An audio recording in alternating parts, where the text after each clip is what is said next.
first game, things you know, things you don't know in an opener? Yeah, it's these are fun, right? Um, you have we're doing you concentrate on everything we've got to get better at from January till now as an offensive football team and certainly as a full football team and now when you start to get ready for an opponent that's changed defensive coordinators and of course it's game one so you don't have anything that's right in front of you to see in year 2021. So you try to fill in the holes the best you can, but you also try to make sure you trust what we've worked on, how we've chosen to make ourselves better and make those plays work. We talked a lot to our guys about just making our plays work and then as we make in-game adjustments, you go with it and try to put you guys in the best position possible to make plays and feel confident. You look at them, 3-man, 4-man front, you're going to get multiple from them, and I guess Stewart hadn't called a defense in, 4 or 5 years? So you got a lot of research to do there. Yeah, I mean, you can if you're not careful, you chase ghosts, right? But you're right. I mean, they're going to be multiple. What they did at the end of the year last year defensively certainly speaks to the staff that's there and to the head coach and what they've done. They did a great job and finished playing really good defense. So that certainly will be a part of what they do as well. But they're multiple. They play hard up front. They've got a great secondary that's talented and has some veterans and some young guys and gifted in the back end too. So they present issues and they play hard and they're fun to watch on defense. So I'm sure that some of that personality is going to show up through them and then they'll pick up the new stuff with the new coordinator as well. The good news is you only got 5 games of research last year. That's right. Yeah. That's a reduced schedule for them, for us to go back and dig. So, or else we'd be here all night, right?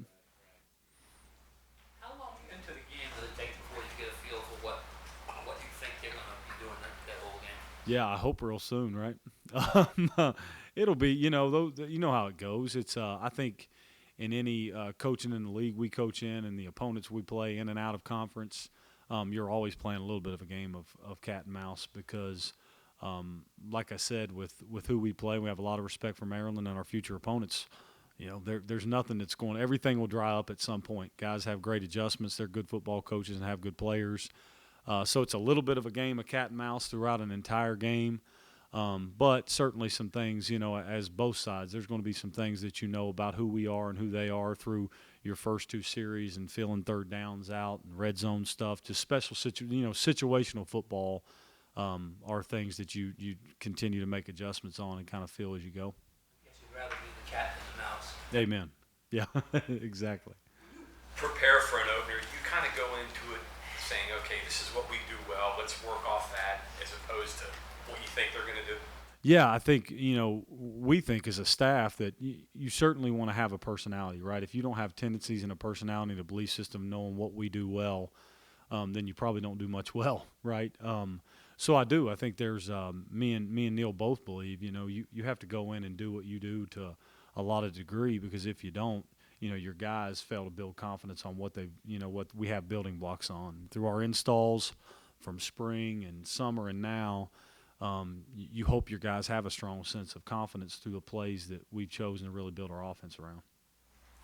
So one of the things you do well is run the football because, first 2 years it was a bit of a struggle at times with, not – you weren't here for it. But anyways, do you think that part of the game is better for you guys now than even last year? Yeah, I mean, we feel good about our guys. There's been a lot of work put in by our staff and our players, and we like our guys. We've made steps on every area of the field, and we believe in our players and our staff. We've got great camaraderie as a staff too, which all matter. We're around each other a bunch, player to coach, coach to player, and our guys have made steps. We certainly feel good about where we're at, and we're certainly not arrived. We've got a long way to go, and those practice habits got to remain and continue to sustain itself for a long time throughout a season. But we feel good with where we're at. There's certainly going to be things that are going to surprise us and we'll have to fix, but we like where we are, and we've got to continue to get better each week.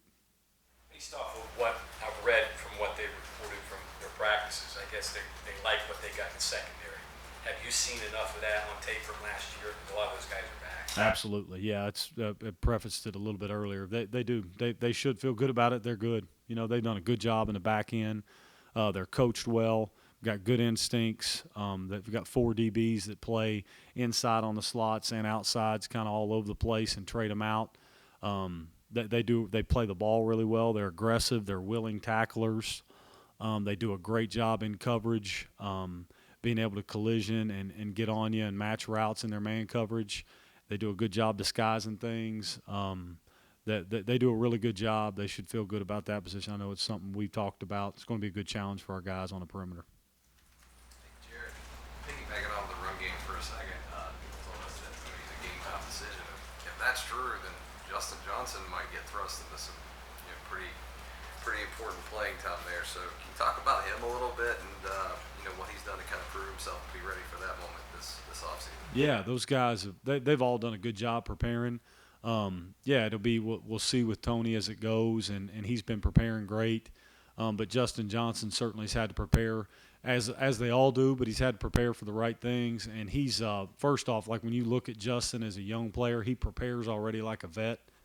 He's got a really serious approach about himself to the game and learning what to do. He's very, very far along as far as his assignments and those things, which is refreshing to see. He's a hard worker. Chad's done a great job with him. He's going to be a talented player. Of course, he's learning his way and is a pup, but he's put himself in a position to be ready to go. And I think that when you know what to do, certainly the speed of the game will change, and those things will be a surprise. But knowing what to do kind of takes away some of those anxieties and things. So going into this bus ride, which is rather unusual for the WVU program, how does that differ with the conversation happening there versus a plane ride? Yeah, I think as technology has changed, the bus will quiet down with iPads and movies and Netflix, I'm sure, right? But it's refreshing. Sometimes you need it's a good little ride over, right? A little over 3 hours. Our guys will be able to visit a little bit, which is invaluable. It's harder and harder, I think, even in locker rooms and travel and at home, even at our homes, it's harder and harder to get time to spend because there's so much going on. It's easy to get distracted with phones and all those things. So sometimes it's neat to be able to put a football team together and force them to be on a bus together and communicate and have some time together. So I think our guys are looking forward to it, but it is different. It's different than a flight. The routine's different. It may help us. We need a little something different to start it. So it'll be good to get on the road and then come back home. You mentioned unknowns. When I'm looking here, they've got 2 guys on defense that have 10 or more career starts. But yet they've got some talented players. Is there any trepidation there? You don't really know enough about what you're going to see from some of these guys? Yeah, I think that, you always want to go back and get great evals and know where your matchups are good or maybe not as favorable and those things. And I think that happens personally. I think, we've talked about as a staff, you're afraid of those things in every game one to some degree. But at this point, we feel really good about how we've prepared, to be quite honest with you. And there's a really good, because of so many of those guys returning and getting to play, there's a lot of them that have. You get a fair eval on those guys, just of them of us. So we feel good about that piece. But, until we kick it. I'm guessing there's some awareness, too, through recruiting. You're familiar with some of these guys that are going to run out there, I'm guessing. Absolutely, yeah. We're starting to cross paths a decent amount, so some of the names or a lot of the names are familiar and those things, so it helps. How much of an advantage is it to have an experienced quarterback like Gerad going into the first game and not knowing quite what he's going to say? Yeah, I think we would all be lying if we didn't say that it's always good when you know who your quarterback's going to be at the start of a year. And for where with the steps he's taken and where we're at as an offense because of him being a vet and have done this before and having some games under his belt as a starter certainly helps. It helps us, helps him, And the guys believe in him. We believe in him. He's done a great job in becoming who he needs to become as a leader and improving the spots he needs to improve upon. And he's shown that, and I think our guys obviously know that now too, and it's built confidence within our offense. Jared, he's talked a bunch about his improvement in physical and technical stuff, and it's quite a list of things that he was kind of intent on improving. Just as in your role as like the head of the offense, what do you think will be apparent as far as like an improvement for him that is a clear step up in the confidence this offseason? Yeah, you know what? I think that's a testament too to Coach Brown and Coach Reagan, because us as an offense, we do everything to evaluate full offense and then by position. I think just one of the best things we do in this program is tell the truth to our guys with loving them. The truth isn't a bad thing if you love and have trust. And we do that in this program at a high level. And so to be able to tell him where he's at, where those shortcomings are, and to attack him, and that's what Jarret Doege did. He just took that stuff and attacked him. And I think that, to my opinion, I believe that his pocket presence and pocket movement and having purpose within those during stressful times, being in, that quote unquote the eye of the storm a little bit, that's a hard moment to be in as a quarterback. And I believe, and we believe, that his biggest improvements have been to be present in those and be able to work the pocket better and take care of the football and make fast decisions. I think that would be the number one thing that would stick out to me. How many receivers you plan to rotate? Good question. As many as it takes. Where is Prather right now? I mean, after he was able to go through an entire ball camp. He's in a good spot. He's to be here in January helped him. So knowledge level again has taken a step to where not near as many. I think we had him charted. I don't want to say the number out loud. I'll be good to him. But in the spring, there's a lot of those which were to be expected. So those have went way down. So now it's just allowing him to learn the way and learn how to play in this game when it gets as fast as it will be. But he's going to be involved and be a factor in this, and him learning how to practice every day and prepare like a pro, as we talk about in that room, I think are going to help him keep taking steps to just gain a little bit more as we go throughout the year. But he's in a good place, and you'll see him, sure. You have Jarret coming off that game in the bowl game. How did you guys handle that in the offseason so it didn't weigh heavily on his mind and possibly put questions in his Sure. Yeah. You know what? We're all human. You know what I mean? Anytime we don't play well as an offense or anything that I'm responsible for or anybody, it hurts.